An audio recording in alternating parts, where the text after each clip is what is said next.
Our next example here is integral of x squared e to the 5x dx. So similar to the previous example, in fact, because we have something that is a polynomial multiplied by something that is not a polynomial. So I'm going to follow the same kind of path I did last time, knowing that every time I take the derivative of a polynomial, I'm going 1 degree less.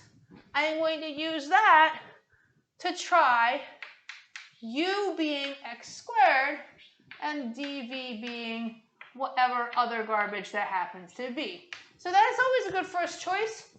It doesn't always work out, but that's always a good first choice if you've got x squared, x cubed multiplied by something else. Du then is 2x dx. And now I want to take the integral or the antiderivative here. It's not e to the x, it's e to the 5x. So I will have a u substitution. If I want to do that, right, e to the 5x dx, I'm going to let u be 5x. Then du is 5 dx, or 1/5 du is dx. So this becomes 1/5 e to the u du. So I eventually just have this, right? So many of you can do this in your head by now with no problem. And that's fine. If you can do it in your head and get the right answer, I'm all for that. You don't necessarily need to do this out at this point because we've done quite a few of them. But really, it's up to you what makes you feel more comfortable. If you think you're going to get the 5, forget whether it's a 5 or a 1/5 or whatever, and you want to write it out in the margins, by all means, write it out so you get it right. Okay, but I need that space. That's why I got rid of it. So what I'm going to do is I'm going to do my first one here. I'm going to do u times v. So that's going to be x squared e to the 5x and then 1/5 here, minus the integral of v du. So that's 2/5 x e to the 5x. Okay, so I have now made it simpler because I went from x squared to x, but I'm still in the position of having one function multiplied by another function. So now I have to do integration by parts again. Kind of obnoxious, yes. But doing it twice isn't too bad. Doing it 4 or 5 times, this is awful. But I won't ask you to do that because it's just repetitive and obnoxious. Sometimes you have to do it twice.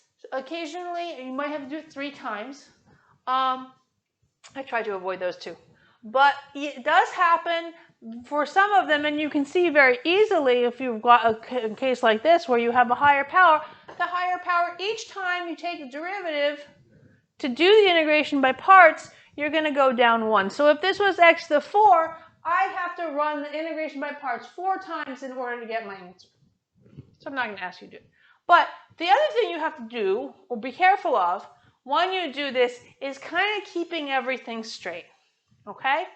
So this was my first step. And this u and dv correspond to my very first integral. So I'm going to do it again. Wish I had started over here. Maybe I'll put that up a little bit more next time. I'm just going to continue here. Now, I have to be careful. This is done. It just sits there. It goes, but you have to make sure it stays there. And so it just goes along for the ride in the next couple of steps. I just have to make sure that I don't forget it. Some people tend to just want to, okay, I'm going to do this integral, so I'm going to do this here, and then you forget those other terms. So that's a stupid, well, it's a careless mistake to make, but it's very easy to make it when your work isn't sort of in a straight line. Which unfortunately for me on this board is the case that I don't have as much space as I would like to. Okay? Now, another source of error is like this stuff, this negatives and these constants and things. What I do to try to eliminate the error is I kind of think of, I take all the constants out, clean up my integral, and I put brackets so I know that that constant multiplies everything in there. Now I'm going to do integration by parts again on what's in the brackets. So first this guy goes over here. See, he's not doing anything. He just goes along. Now I have to do my UdV. So it's a different integral. So I'm going to have a different u and a different dv, but I want to keep the same pattern, because if I switched it and let u be this e to the 5x, I'd end up going backwards, right? So when u was x squared here, my next u, I'm just going to let it be the x. Then du is going to be dx. dv is going to be the e to the 5x. And then v, listen, I've already done that one, so I know what that is. 150 to the 5x. So now you see what I did this thing with the brackets, because this whole uv minus v du is in those brackets. So this negative 2/5 here is going to multiply all the way through, but I'm not going to do that till the end, because I find it, that's the easiest way to make sure all the signs and everything are right. X, okay, uv, then my new uv is x times 1/5 e to the 5x minus the integral of v du, which is 1/5 e to the 5x dx. Okay, now I'm really stuck with these with this board, huh? So I'm going to erase this, and I'm going to go down one. I think we can fit it in here. Ordinarily, I would do this in 2 steps, but now I don't have that much space. So I'm going to multiply this 2/5 through, negative 2/5. So this times this is going to be minus 2/25 x e to the 5x. And then I'm going to integrate this one. Well, it's just a minus, so I've got a minus and a minus makes positive. I've got the 2 and the 25ths, and then I'm integrating e to the 5x, so I get another 1/5 e to the 5x, right? So in fact, I can write this a little bit better. I can write this as 2 over 125 e to the 5x plus c. And ordinarily, like, I would do that in 2 separate steps, but I'm out of board space, sorry. So this is our final answer.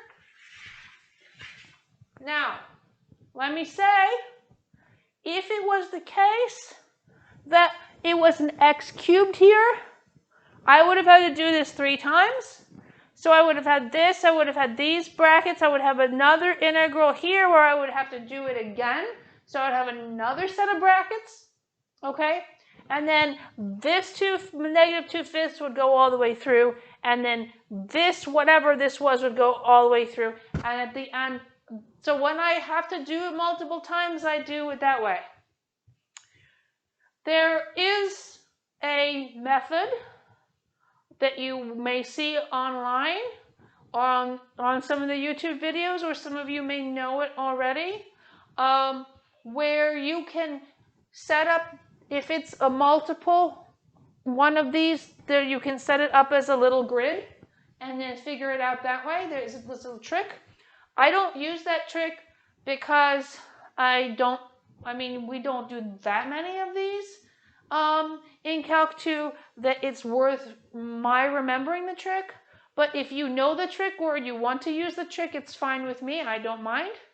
I still want to see the work, you know. So showing your work in these, I want to see what's U and what's dV. If you do the trick where you go down the thing, just show me that part that counts as being your work. But I do want to see for each step, I want to see your U and your dV, your du and your v. If you have to do it multiple times and you have multiples of them, it's okay. Often, well, you can do it so that you can write the step, and then you can write in the margin, you can write the u's and the dv's, and then for the next line and stuff like that. But I have to write a little bit big so, so that you can see it on the video.